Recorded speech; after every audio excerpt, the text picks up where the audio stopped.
বউয়ের সাথে শালিকে ফ্রিতে চাওয়ায় বিয়ের আসরে মার খেলেন জামাই। সব জায়গাতেই দেখা যায় জামাইবাবুর সাথে শালির সম্পর্কে বেশ একটা মাখো মাখো ভাব রয়েছে।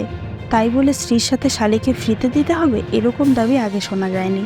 এরকমই কাণ্ড ঘটালেন কলকাতার এক যুবক। কিছুদিন আগেই তার বিয়ের দিনক্ষণ পাকা হয়েছে।